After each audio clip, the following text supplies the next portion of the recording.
Hello, Denise. How are you? I'm very well. It's lovely to see you. And I've been good to loving see your you as podcast. well. Have you been listening to the whole thing? Of course, I have. It's like a thriller, except that I know how it finishes. I joined in 2015, so there's a bit of pre my time that I didn't appreciate. So it's great. So, Denise, tell us about you. What are you busy doing at this moment in time? Give us a bit of your background. Yes, thank you. Well, I'm currently the head of HR, or Chief People Officer, we call it, at a medium-sized education technology company called Denises. It's a listed company and it's been around for a while, but it's kind of changed strategic direction over the last few years. So it's very much a scale up, which is, where I love to be, actually. A very similar size to Vocus, actually, when I joined Vocus. So yes, I've been in HR, for quite a while now, although I started in finance centered functions at the beginning of my career. And I was put in charge of people when I was pretty young. And so I developed an interest in, people, kind of leadership and what motivated people and that sort of thing. And that led me to moving to HR as a specialist. And I've been doing it a very long time now. Let me ask you a question. What motivates people? Treating them like grown-ups, John. I've been part of, as I was kind of learning the ropes earlier in my career, part of creating organisations that really limited people, through process and, developing policies to catch the one person who might do something wrong. And so I'm very much about trying to get out of people's way, because I've just got a fundamental belief that people are fantastic. And if you point them in the right direction, they'll do amazing things. So let them. And has that been your experience? People do amazing things? Absolutely. And Vocus is the, premier example of that. Not just because that's what we're talking about, but that's, Vocus. The Vocus experience was significant in my career because we really were able to create that kind of environment for people. And I have to say, I think that's a big reason that Vocus became so successful so quickly. So let's go through that. You joined Vocus in April 2015. At that time, Vocus was run by James and was on the verge of acquiring MCOM. And you were leading the HR and the internal communication function. So take us through the process. You've just joined Vocus, and your first sort of job is MCOM, which is going to double the size of Vocus in overnight almost. And now tell us about what you did and how that experience went for you. And yes. Before you go there, how long were you at Vocus before it acquired MCOM? Roughly 2 months. So what was your experience like in those first 2 months, firstly? Yes. And when I joined, Vocus was about and I always think in terms of employee numbers, about 220 employees from memory across Australia and New Zealand. And we were working on the proposed acquisition of AmCom, which, as one of your podcasts refers, wasn't as straightforward as we would have hoped. So it was kind of touch and go as to whether the deal was going to go through there for a little while. But obviously we had to plan for the fact that it was. And so it did, I'm pleased to say, and everybody was hugely excited about that. But that meant the company actually quadrupled in size overnight. So we went from the 200 or so employees to, I think it was about 800 or 600, maybe it was triple, 600 employees. And it was just a great experience. It was very, we had to fly by the seat of our pants, but, to James and Rick Carell's credit, they said, let's not do this perfectly. Let's get over there to Perth, because that's where AmCom was headquartered, and really put our arms around the people, and try and give them some comfort about the future, because it can be quite unsettling when you're acquired by another business. They almost felt liberated, I want to say, in terms of what we brought, the kind of culture that we brought to what was quite a conservative organisation as AmCom. So, yeah, there were some who didn't come along with the acquisition, some in more senior leadership roles, and we thought that was important to affect the kind of cultural change that we wanted to affect. But by and far, most of the people from AmCom came across with the acquisition, and we gave them some comfort. We put up an organisational chart, which was pages and pages long, where people could see their names in, you know, in a box. It sounds very kind of rudimentary, but it was hugely comforting to people at that point. And we had a party, which is always key on day one. So let me just understand something you actually said. You said some of the senior leadership people were changed in order that we would all have the same Vocus culture.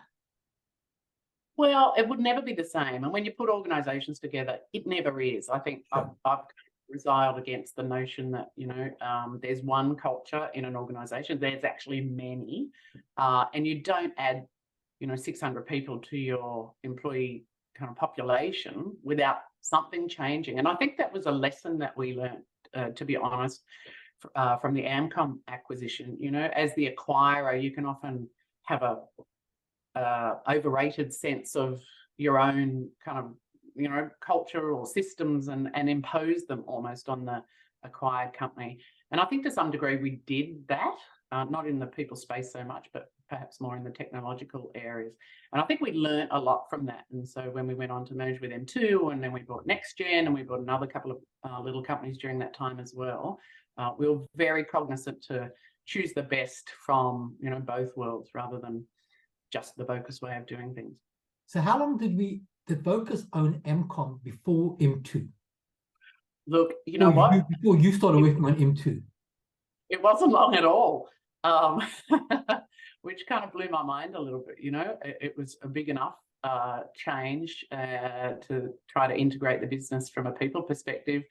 And then, you know, obviously things were kind of held tightly by the people involved in the deal, but it became obvious to me, at least, that something was happening. And, you know, once the covers were lifted, it was a significant merger or acquisition, however you want to term it. I think M2 may have been about 1,000 people at the time, so they were, you know, double again. And yeah, it was only a matter of months from memory. So how was the acquisition of M2 different to the acquisition of Amcom in terms of how you found the people, your role, what was going on overall?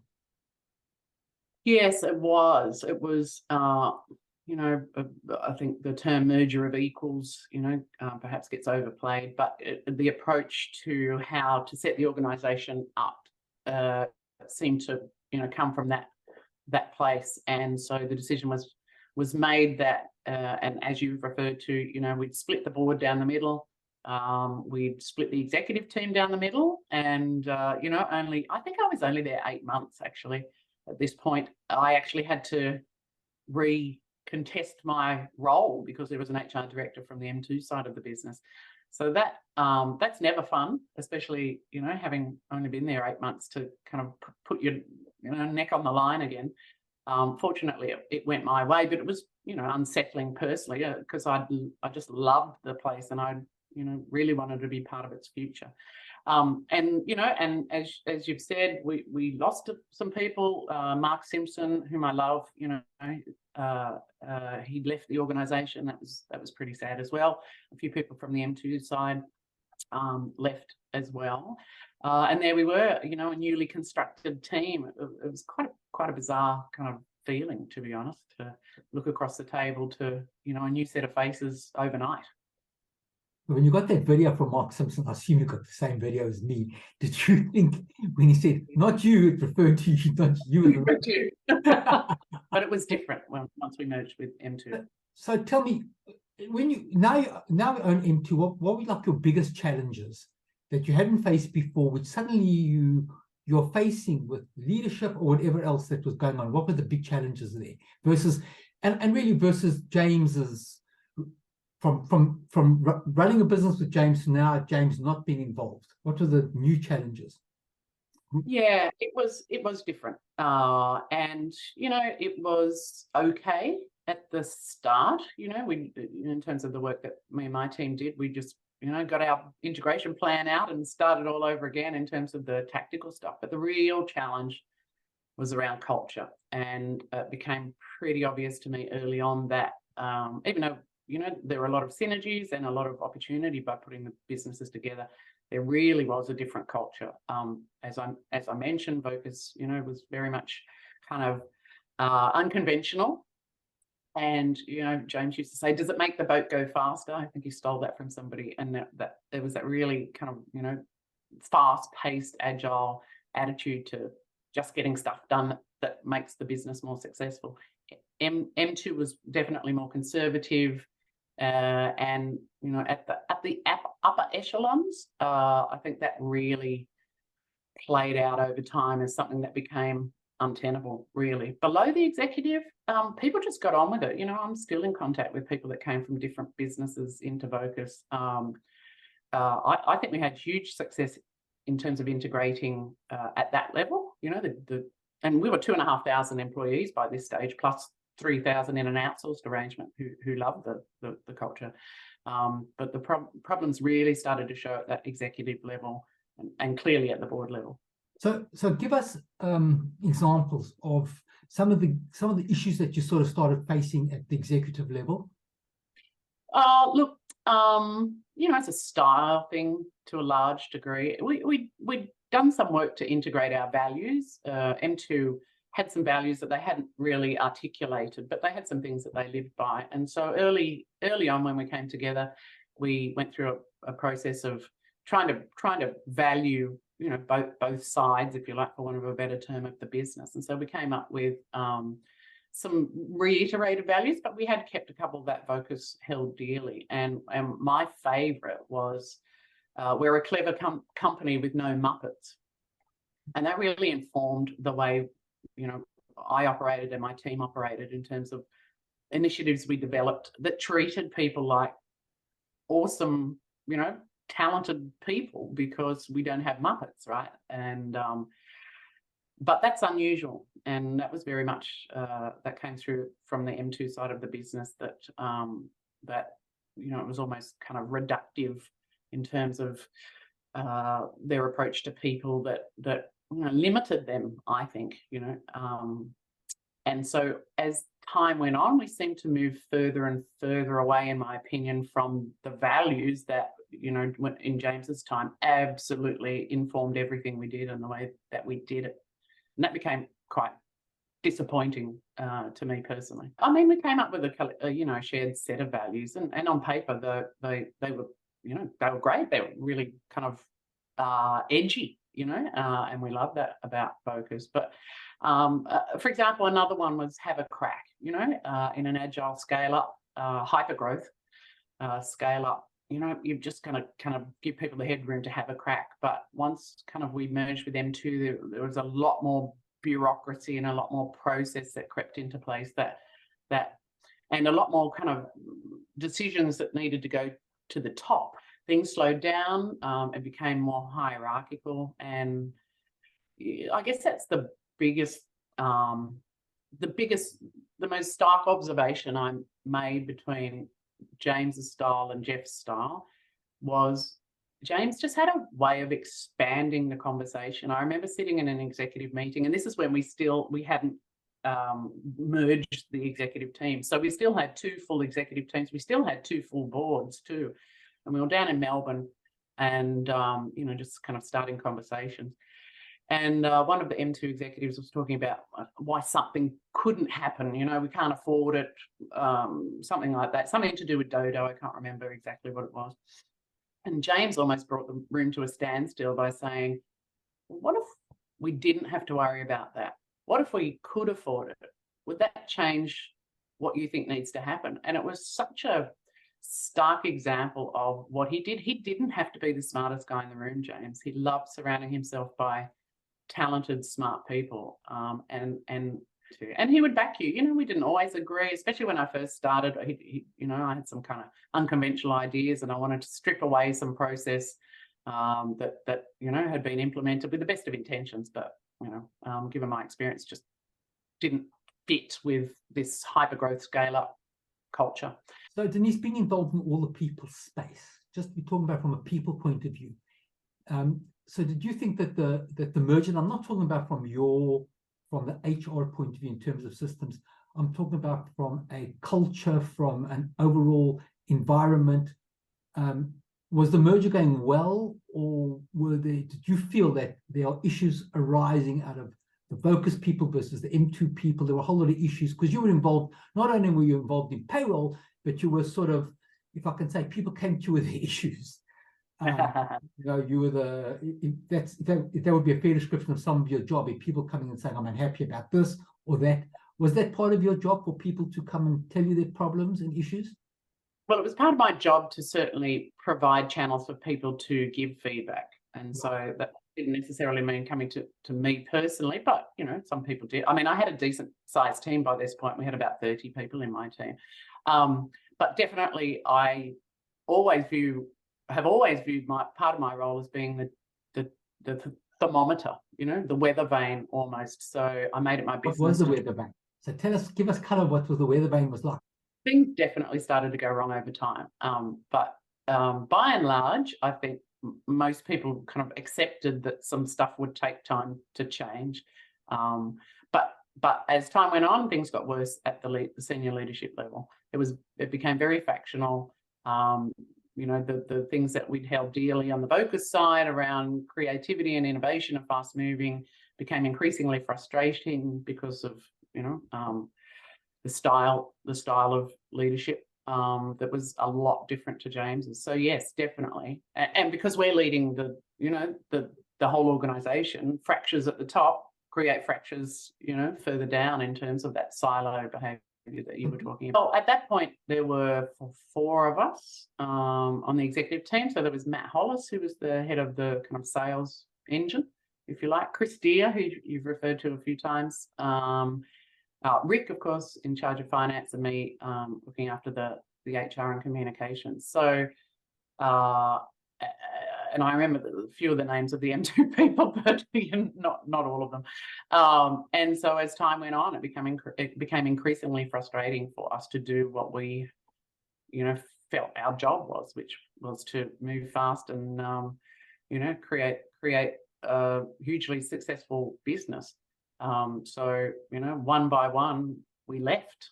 Matt left first and went on to do other things. And then I think it was Chris or maybe Rick. No, it was definitely Chris. Chris Deere left. And then it was Rick and I.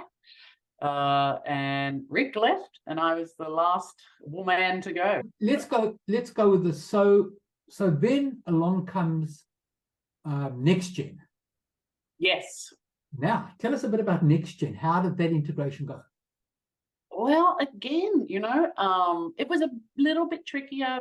Some people at NextGen had been there for a very long time. Their clients were, typically government agencies, and that kind of engenders a bit of kind of conservatism and risk aversion, perhaps necessarily. You